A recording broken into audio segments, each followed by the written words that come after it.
The Reflection storyline, or as I sometimes call it, the Mirror World storyline, has so much to offer. And I talked about some of it in my comic overview, but there's so much more to discuss. The storyline has many things that make it amazing. Starting with the concept, over the story, to the romance that nearly destroyed both worlds. That's actually what I want to start with. The stakes. We have seen Equestria ending stakes several times, against Tyrek, Chrysalis and more. But this comic story doubles those stakes. It's the Marvel-style incursion we're dealing with. Two worlds who are about to collide and end together. This is what happens when two universes interfere too much with each other's rules. I'm honestly surprised that we never saw something like that with the Equestria Girls universe. Maybe that's the case because that universe works completely different from our usual Equestria. What I'm getting at here is that we have never seen such a big threat to the world. It's not merely someone taking over the world, it's two worlds colliding and destroying each other in the process. The trope of two different worlds connected through a mirror is nothing new to MLP. But this world is special. It's filled with counterparts of our known characters. And when I mean counter, I mean total opposites. Literal reflections. Starting with the most obvious. The good King Sombra. But that's not all. We also have humble Alicon Trixie, a smart Derpy, a loving Chrysalis, and Captain Good Guy, aka Discord. And those are only the big ones. We see many more on the covers and throughout the story. Even seeing something like a Cadence, who looks as if she's going through an emo phase. But the most important one of them is King Sombra, because he is the one that Celestia fell in love with. Yes, you heard me correctly, Celestia was in love. And this love is what drove the story. Without it, there wouldn't have been an incursion, since Celestia was the one who repeatedly visited the other world to see her beloved, which strengthened the connection of the two universes. And the relationship itself is fantastic too. It was love at first sight.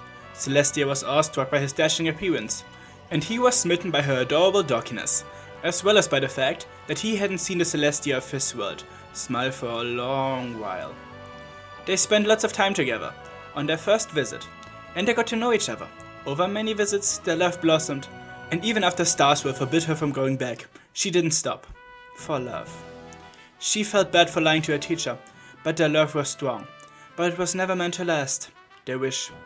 I wish for you to forever be my always. Was a strong one, but the world didn't want it, and the end of it was as tragic as it can be. Sombra, the love of Celestia's life, sacrificed himself and their relationship to darkness for the good of both worlds. Celestia's heart is broken, and that's why she never loved again.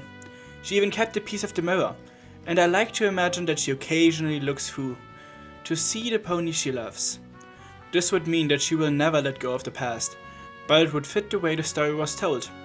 This really made me appreciate Celestia a whole lot more. Firstly, because of the described love, but also because she actually does something for once. We all know how powerful she is as Daybreaker, and how she has this incredible firepower in the dream we saw. But this comic shows that she also has that power in her normal form. We can see her turning into a flaming meteorite and crashing into her otherworldly counterpart, using her power for the first time, possibly in centuries. I said this made me appreciate her more, but this also makes me think. She didn't use that power against Chrysalis or any other threat that Equestria ever faced.